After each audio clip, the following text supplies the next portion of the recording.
Pasaka mažiesiems. Vytautas V. Landsbergis. Kai pelytė Zita žmogumi pavirto. 7 dalis. Kartą Afrikoje gyveno didelis dramblys, vardu Kęstutis. Ne, užprotestavo Kęstutis. Afrikoje tokių vardų nebūna. Sugalvok afrikietišką.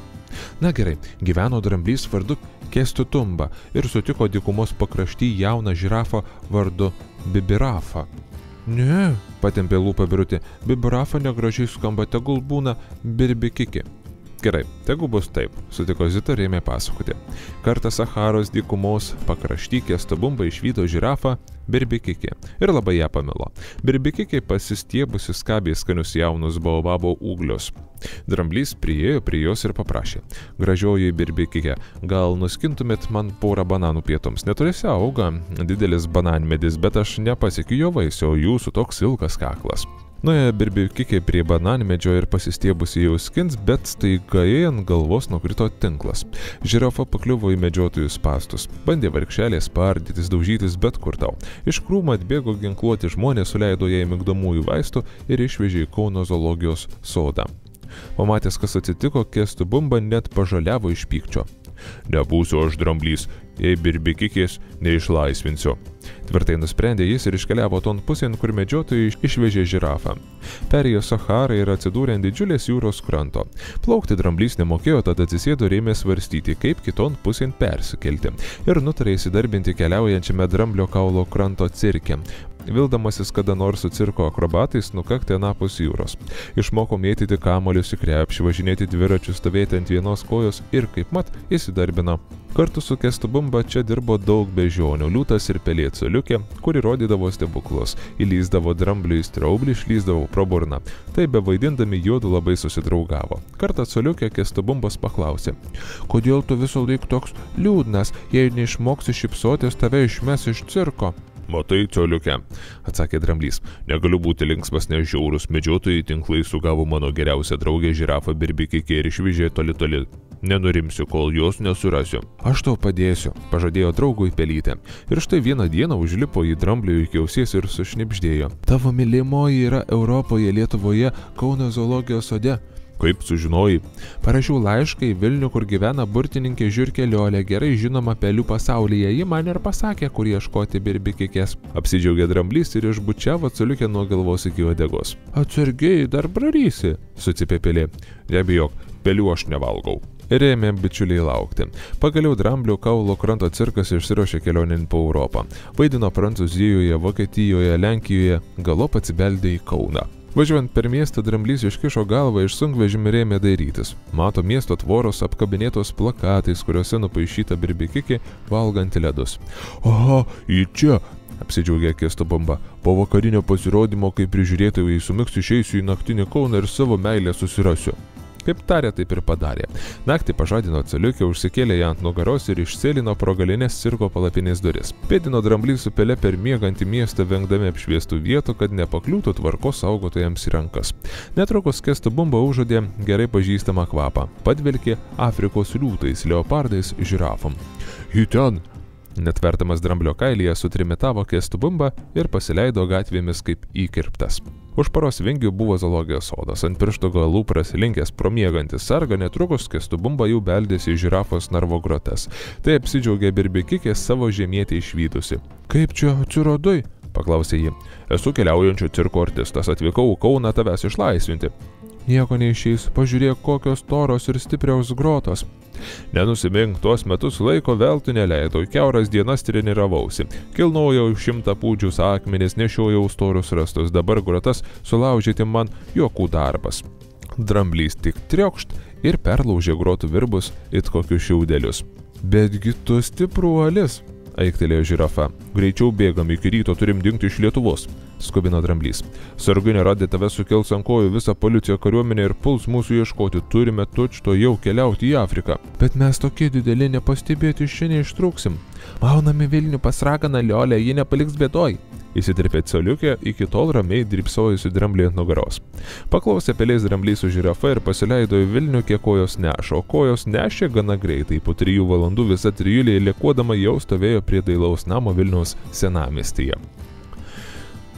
Palaukite manęs čia. Coliukė pro išdaužtą langą šmurkštelėjo į rūsį. Netrukus grįžo su žiurke Liolė. Ko norėtumėt pasiversti? Be užuolankų paklausė Liolė. Aš norėčiau būti drambliu, sutriko Kęstu Bumba. Birbikikė jam pritarė. Aš norėčiau būti žirafa. Bet jūs ir esate dramblys ir žirafa, nusiviepė Liolė. Nesuprantu, ko čia atvykot. Gerbiamoji, mano draugams iki ryto reikia atsidurti Afrikoje, paaiškino Coliukė, bet jie tokie dideli, kad nepastebėti iš Lietuvos tikrai neišvyks, jeigu juos sugaus pasodins į kalėjimą arba zoologijos sodą. Iškart reikėjo taip sakyti, nusišypsojo ragana. Galiu paversti jūs gandrais, vis tiek greitai ruduoja ir jiems Lietuvoje nebėra ką veikti. O kaip atgal į dramblį ir žirafą atvirsim? Išsigando Birbikikė su Kęstu Bumba. Negi paskui viso gyvenimą gandrais ir būsim. Kaip pageidausit, nusišypsojo ragana. Norėsit atversti, atversim. Nuskridę Afriko, nutupkit kur nors, kad niekas nematytų, treptelkit dešinę kojelę į žemę ir greitą kalbę pasakykit burtažodį. 6 žirafos su 6 dramlyčiais. Akimirksniu vėl savimi stosit. Suliktai žodžiais Liolė trinktelėjo į grindinį stebuklingą lasdelę, pasigirdo baisus trenksmas, pasipylė žiežirbos bei dūmai ir pavirto dramblys su žirafa 2 baltais gandrais. Atsisveikinęs su Coliuke ir Liolė pakilo juodu virš Vilniaus.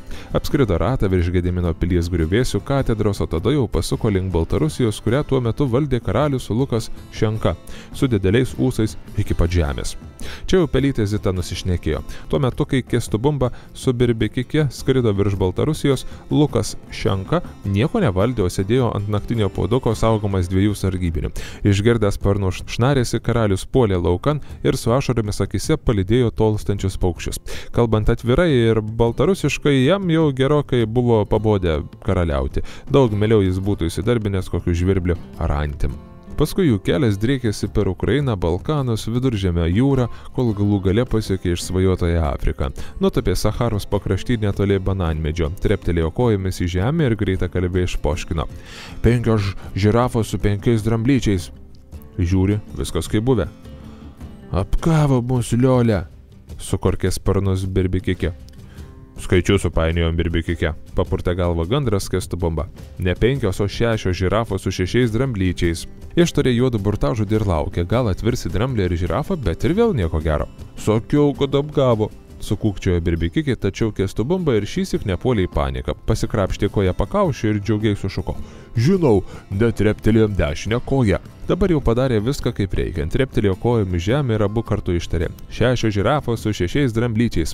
Ir atvirto gandrai į ilgalaikę žirafą Birbikike ir stipruolį dramblį Kęstu Bumba. Paskui užkando bananų, susituokė ir netrukus susilaukė pulką vaikučių. 6 žirafiukų su 6 dramblyčiais, kaip ragana Liolė ir buvo išpranašavusi. Baigusi pasaką, Zita pamanė, kad Birutė su Kęstučiu jau kietai mėgiam. Apklostė juos ir išstypčiojo ant pirštų galų. Miegamajame buvo tamsu, iš ten sklido įkyrus Antano žmogelio knarkimas. Visi miega, galima užsimti savais reikalais. Nuomininkė atsisėdo ant lovo šalia patogiai išsidrėbusio katino, bet tas pašoko kaip įgeltas ir akimirksniu užsikabarojo palubin. Zita net nusišypsojo, prisiminusi, kaip juodu su Luizu pirmą kartą Micko išgąsdino. Paskui įsistebeilijo į grindis ir ėmė niuniuoti. Tarakonė žalvarinės, ne auksinės, o naminės kiškiūsai iš grindų, jeigu gyvas esi tu. Praėjo porą valandų, o tarakono kaip nėr, taip nėr. Laikrodis išmušė pusiaunaktį. Gal sumigo, gal numirė, sunerimo Zita, bet tuo metu grindyse pasigirdo gerai pažįstamas krebždesys. Netrukus pro plyšį išlindo Dziobos ūsai, o paskui juos išsiropštė ir visas tarakonas. Atrodė pavargęs be nuotaikos. Apsižvalgiai įtariai, Zita sėdėjo kaip sakmenėjusi. Nieko neįtartinam nepamatęs, Luizas lėtai svirduliuodamas nulingavo link šaldytuvo, tikėdamasis rasti Mickaus maisto liekanų. Staiga kažkas tiek capt ir sugribė tarakoną. Vargšelis bandė sprukti į vieną pusę. Aklina siena bandė į kitą, tas pats. Padėtis be išeities. Atrodo, įkliuvau kaip reikiant. Staiga Dziobo išvydo šviesą tunelio gale. Mato pro nedidelę skylutę delnuose, jį žvelgia daili panelė ir meiliai kalbina. Sveikas gyvas, ar atsimeni mane? Balsas kažkur girdėtas, sušvokštė Luizas. Kas tu? Spėk. Gal pelytė Zita? Nebe pelytė, o mergytė Zita, kuri labai myli tarakonus. Kas tau, sergi? Matytų apsinuodėjau. Nieko tokio, nesirūpink. Aloyzai, o tu vis dar džentelmenas? Meiliu balsu paklausė Zitutė. Ar neatsisakytum padėti vienai damai? Kokiai damai? Man, atsimeni, ką kalbėjai vakar, sakai, jei tik atsirastų mergina, kuri mylėtų tarakonus, parodytum jai, kur šiame bute paslėptos brangenybės. Tai puikiai atsimenu, ką kalbėjau su pelyte Zita. Aloyzas tik dabar suprato, kur buvo prapuolusi jo draugė. Jis ėmė karštligiškai svarstyti. Išduoti Zitai brangakmenių paslaptį ir ne. Viskas yra taip, kaip ir turi būti. Atsirado mergina, kuri myli tarakonus. Tačiau visai neseniai ji buvo pilka palovė pelė, kurią jis pats viską ir išplepėjo. Kaip elgtis tokiu atveju, Aloyzo senelis taigi neminėjo. Ir nutarė Dziobą patikrinti, ar tai tikrai ta pelytė, kurią jis buvo pamilęs. Užduosiu kelis klausimus, jei atsakysi teisingai, gal ir parodysiu, kur brangenybės. Sakyk, kaip Zita keliavo savo tėvelių gelbėti, kur jos tėveliai buvo prapuolę ir kur jie yra dabar. Taigi skridom su varnu Krankaičiu. Ar neatsimeni? Sėdėjom jam ant nugaros, o tėveliai buvo uždaryti kariniai laboratorijoje, kur pikti žmonės norėjo juos mirtinai susargdinti. Kai išvadavom, jie iškeliavo į kaimą. Taip, tu tikrai Zita. Palingavo ausais tarakonas. Bet žinai, mieloji, negerai, kad sugraužė Antano žmogelio batus. Dabar jis labai nelaimingas, o nelaimingi žmonės ir kitiems pridaro bėdų. Kai jį išmetė iš darbo, jis taip supyko, kad vos neišgėrė nuodų. Paskui pribarstė jų visur - po lovą, į spintas, į grindų plyšius. Netyčia jį užvalgiau, vėmiau ir vos galo negavau. Ir dabar dar galva skauda, širdis vos toksi. O anksčiau taip ramu ir gera buvo čia gyventi. Dziobas sugargalivo ir nuvirto ant šono. Kas tu, Aloyzai? Zita švelniai papurtė leisgyvį tarakoną. Niekaip negaliu atsigauti. Vos išspaudė ligonis. Gerai, kad nors tu atsiradai, bent protėvį valiai vykdyti spėsiu. Einam į koridorių. Zita nunešė Aloyzą į koridorių. Tik šviesos nedeg, šeimininkai pabus. Atstumk tyliai batų spintelį ir atluk paskutinę grindlentę prie pat sienos, ji turėtų būti silpnai prikalta. Zita tyliai, centimetras po centimetro atitraukė batų dėžę, ten rado klibančią lentą. Įsikirto nagais ir vargais negalais ją išjudino. Dabar atsinešk iš virtuvės peilį ir krapštyk. Čia senas sukeldėjęs cementas turėtų lengvai subirėti, jame rasi įmūrytą geležinę saldainių dėžutę. Silpstančių balsų kuždėjo Aloyzas. O mane nunešk ir paguldyk ant lovos. Noriu truputį pailsėti. Zita padarė taip, kaip Aloyzas ir sakė. Pirmiausia, nunešė tarakoną į svetainę ir paguldė lovoje ant minkštos siuvinėtos pagalvės. Pailsėk, tuoj grįšiu, pasakė ji ir buvo belekianti į virtuvę peilio, tačiau bičiulis ją sustabdė. Paklausyk mane, Zitelė, įdėmiai. Koridoriuje paslėpti brangakmeniai gali padaryti žmogų laimingą, tačiau jeigu imsi juos leisti vien savo malonumams, neišvengsi bėdos. Jei padėsi kitiems nelaimingiems, vargstantiems, sergantiems, tik tada tapsi laiminga. Ar supratai? Supratau. Paskubom tarstelėjo Zita ir nubėgo į virtuvę peilio. Susirado didelį duonrėkį ir ėmė inertingai gremžti su skeldėjusiu cementą. Netrukus peilis atsitrenkė į metalą. Štai ir dėžutė. Nekantraudama atlupo surūdijusių dangtelį ir netakis apraibo. Perlų vėrinį, žiedą su deimantais, apyrankė su rubinais. Susėmė grožybės drebančiomis rankomis ir nubėgo pasigirti tarakonai. Mes turtingi, Aloyzai, žiūrėk, rodė atsisėdusi ant lovos krašto, bet niekas į jos džiaugsmą neatsiliepė. Brangenybės pabiro ant grindų. Zita pasilenkė prie savo bičiulio. Kas tau, užmigai? Dzioba nieko neatsakė. Negera nuojauta persmelkė Zitai širdį, jį uždegė svetainėje šviesą ir iš arti apžiūrėjusi bičiulio kūną įsitikino. Aloyzas negyvas. Apsiverkė Zita tik dabar supratusi, kad Aloyzas Dzioba buvo artimiausias draugas, kuris ją nuoširdžiai mylėjo ir jie rūpinosi. Net gyvybę rizikavo lįsdamas į spintą karinėje laboratorijoje, o jį užuot atsiliepusi jo meilę apgavo, pasinaudojo jo draugiškumu dėl turto. Staiga už sienos kažką riktelėjo apsimiegojęs Antanas ir Zita suprato, kad reikia paskubėti. Netrukus vis, o darbo dar iki uodegos. Darbo iki uodegos tai mėgstamiausias Zitos mamytės Monikos priežodis. Iš šio pasakymo matome, jog net ir tapusi žmogumi, Zitutė vis dar mąstė kaip pelė. Ir ištikimai bičiulį norisi palaidoti su didvyriais deramą pagarbą ir brangakmenius reikia saugiai suslėpti. Paėmė pelytė nuo stalo gražią gėlėtą servetėlę, suviniojo į ją sunykusi bičiulio kūnelį ir atsargiai nuleido į grindų plyšį. Ilsėkis ramybėje, brangusis drauge, kūktelėjo atsisveikindama. Patylėjo minutėlę, linkėdama jos sielai laimingos kelionės, nusišluostė ašaras ir nutarė veikti. Susirinko brangenybės ir nuėjusi į savo kambarį išslapstė. Po pagalvę, į rankinę, po lovą ir net ant spintos. Ryt pagalvosiu, kur geriau paslėpti. Pavargusi Zitutė nusižiovavo ir krito miegoti. Ir susapnavo Angelų kalną. Miega pelytė ir sapnuoja, kad ant jos lovos krašto nutopia lengvas permatomas angelas. Kas tu toks? Klausia Zita. Aš tavo sapno angelas sargas, atsako keistasis svečias. Iš kur atskridai? Gyvenu lietingoje šaly vardu Angelija, esančioj už 9 jūrų ir 9 marių. Gal žinai, kur mano geriausias draugas tarakonas Aloyzas Dzioba? Žinau, jis ilsisi mūsų šalyje. O kur tavoji šalis? Papasakok man apie ją, paprašė Zita. Gerai, papasakosiu. Vidury Klaidžių miškų stūkso didelis kalnas, jis yra toks aukštas, kad jo viršūnės ir giedriausia diena nesimato. Angelams nutūpusiems ant to kalno net galveliai susisuka, kai pažvelgia į mane. Tankiuose miškuose, kurie driekiasi aplink kalną, staugia gaujos plėšrių vilkų, riaumoja didžiulės rūdos meškos, šmirinėja šimtai gudrių lapių ir veisiasi tūkstančiai kiškių. Jie akylai šią paslaptingą vietą saugo, kad tik jokia pikta akis jos nepamatytų, kad joks negeras žmogus į kalną kojos neįkeltų. O kodėl angelų kalną reikia taip saugoti? Klausė sapne Zita. Ogi todėl, atsako sparnuotasis svečias, kad tame kalne nuo neatmenamų laikų susirinka viso pasaulio dievai ir mirusiųjų dvasios, o jie nemėgsta, kai kas nors trukdo ar triukšmauja. Dėl to ir paprašė meškų, vilkų, lapių ir kiškių, kad pagaizdintų smalsuolius, kurie bandys prisikasti iki kalno. O kodėl ta šalis vadinasi Angelija? Teiraujasi Zita. Dėl to, kad ten daug angelų? Taip, vakarais, kai angelai grįžta iš darbų į kalną, jų būna tiek daug, kad rodosi angelais lyja. Nugabenk mane į savo šalį, paprašė Zita. Aš labai noriu pasimatyti su Aloyzu Dzioba ir jo atsiprašyti. Tik ne šiandien, greitai švies, pasakė angelas ir išgaravo, lyg jo nebūtų buvę. Vos pabudusi Zitutė šoko iš lovos tikrinti, ar neišgaravo per naktį jos brangiai lobį. Ar nebuvo visa tai tik sapnas?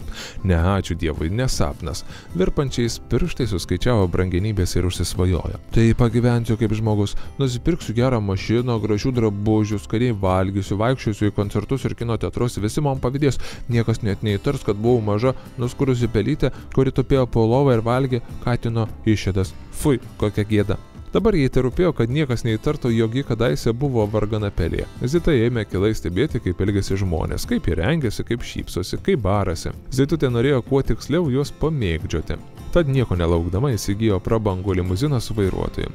Paskui nuburzgė į drabužių parduotuvę ir karališkai pasidabino, nuo galvos iki kojų. Dabar jau nieks nepasakys, kad aš pilka pelė.